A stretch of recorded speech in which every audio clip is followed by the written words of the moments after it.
I was really excited when I found this piece at the thrift store. People, how many of you know what this old wood piece is?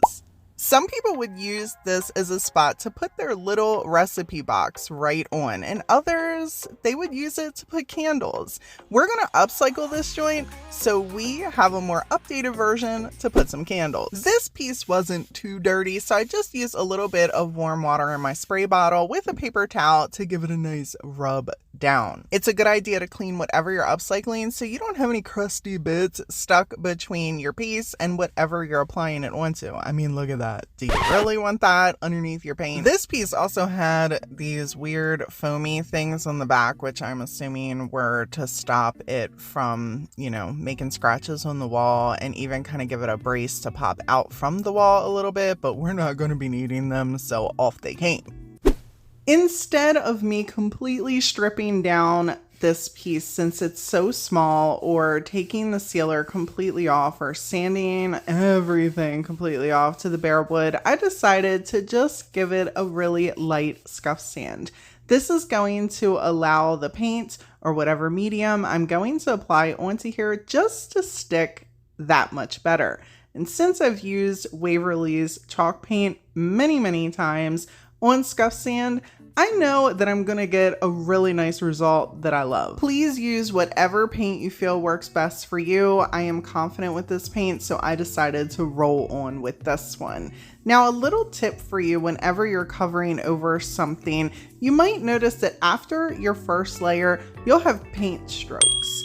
An easy way to eliminate wasting a ton of product or having to repaint something multiple times is to go the opposite way on the second coat. I can usually get away with applying 2 coats of Waverly to pretty much anything that I am painting using this little trick. It just fills in all the little spots going the opposite way on the second layer that the first layer didn't get. Now we're going to apply a layer of crackle onto this. People use whatever method you would like to get this look. This is my favorite way, if I'm being honest. I've tried many. This medium by far is easy and I love the results. I'm putting a nice healthy layer all over the whole piece except for the back.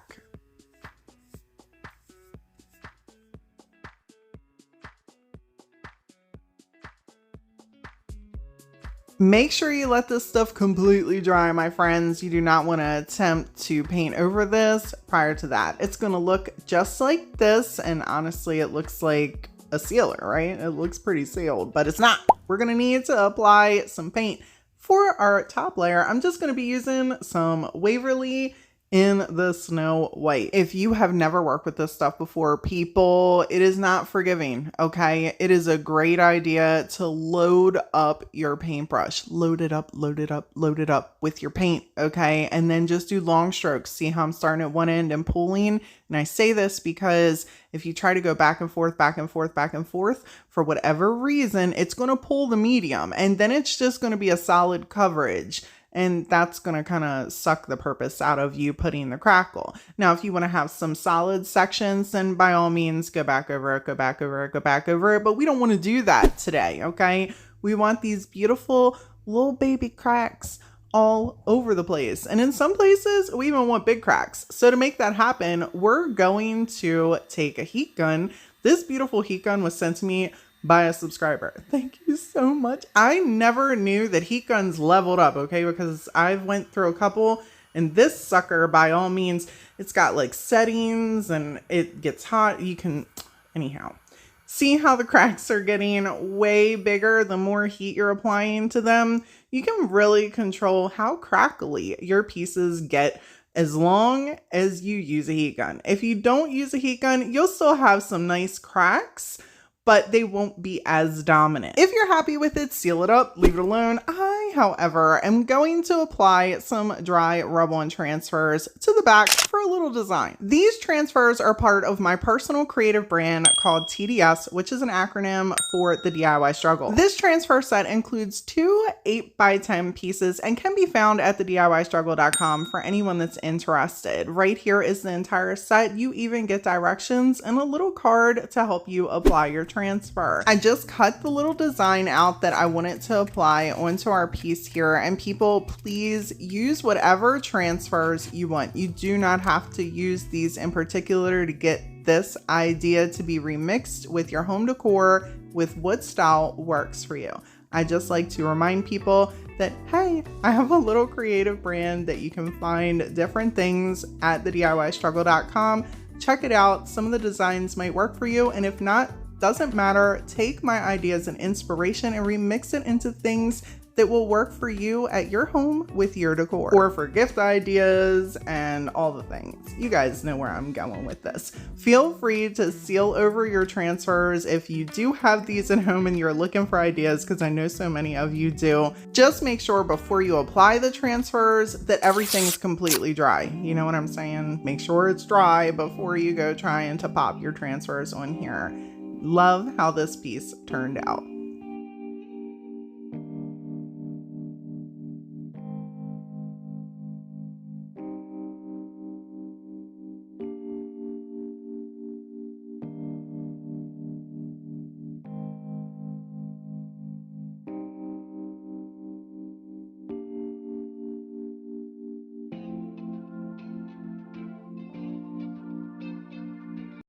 It's not every day that somebody gives you an old bread box, and there are so many other things that I really want to use this bread box for. No, I'm not selling it. Yes, I'm keeping it, and it is going to be one of the largest iron-on decoupage method pieces that I've ever done. Welcome to that video. But first, we're gonna have to do a couple squirts. I did actually rinse this off really good with soap and water and a little bit of Krug Kutter, and decided that I wanted to kind of just go around the edges one more time, especially because I didn't film any of that and you guys like watching me clean stuff.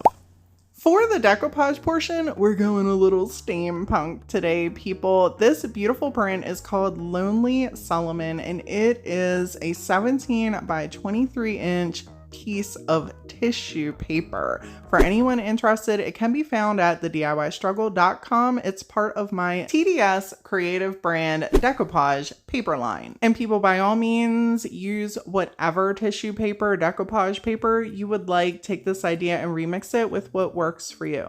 Now, as far as the iron-on method goes, pick a medium. I'm using Mod Podge. There are several mediums that you could use, and you're going to want to lather up the sections really well that you plan on doing the iron-on method. Once your piece is dry, you're going to want to bring on in your iron. I'm using this tiny little Cricut iron because it's what I keep next to me. Use whatever iron you would like. It does not have to be this one. While that sucker's heating up, I took a minute measuring out the paper. I put this Mod Podge on certain sections because at the current time, I wasn't sure if I wanted to really do the entire box or leave some of that beautiful wood exposed, because if I'm being honest, it kind of matched really well. Let me know in the comments below if you would have did the whole box, or if you would even put like some antique wax on the lighter wood, or if you like it just how it is. Let me know your opinion. I'm really interested to hear that. Don't forget your parchment paper. Once you have your piece all set up to go, whatever you're ironing on, grab that parchment paper. It's going to do several things. It's going to protect the iron from sticking to anything. It's going to also prevent some dye from the napkin if you're doing a napkin, if you're doing tissue paper like this. Even, oh goodness, I've even had gift wrap paper where I got a little wild and didn't use the parchment paper, and some of that ink transferred onto the iron. But most importantly, it's also going to stop any Mod Podge that might be around the edges from sticking to your iron, and just keep everything intact. I just cut a little piece of parchment paper and I worked from one end to the other, making sure to have all of it as flat as possible so there are no air bubbles as I continue to iron. People, whenever you're doing anything that has curves and you're trying to keep one consistent piece, listen, this is patience, my friends. I know some of you are cussing me out right now. Listen, I love y'all, but listen to your girl. Put your favorite craft channel on the background, cough me, and or, you know, some music, just relax, okay? Relax, chill, grab the parchment paper, and then iron and curve and just go along. As long as you've got that Mod Podge on all these little sections, on the curves, you are going to be good, okay? You're going to be good. You just got to be slow, making sure that as you're spinning the iron, going around like this, it's attaching, and then just move along. Before you bring in your little sander and get all the extra bits off the edges, go around tugging around the edges, making sure everything is attached. If not, take a little fan brush, smush in around the edges, press it on down, and then wait for that to dry. Then do this step and remove everything. I repeated the process on just the inner part of this box. So the natural wood stayed exposed on the end. I could not bring myself to decoupage the whole thing because I just love this natural wood and how the piece kind of went together. Again, let me know in the comments below if you guys would have did this differently. I really struggled with it just because I felt like it matched so well. Let me know how you would have recreated this. Real quick though, a little tip for anyone doing a large piece or just a piece in general where you get to corners like this and your iron's not fitting in the corners.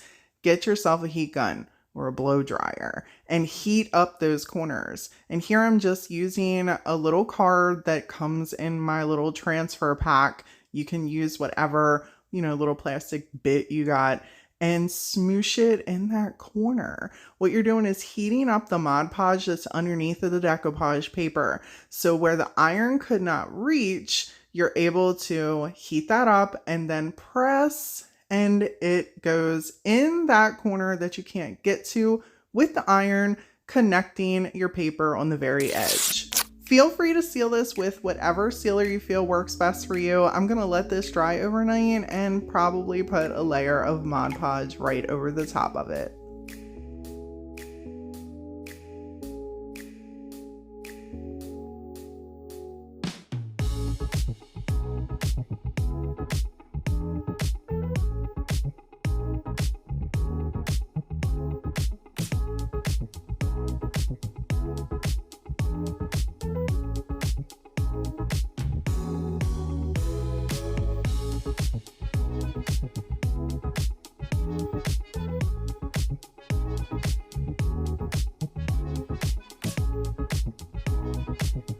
For more of the DIY struggle, check out the DIYstruggle.com. And if you're looking for more makeover inspiration, check out this video right here.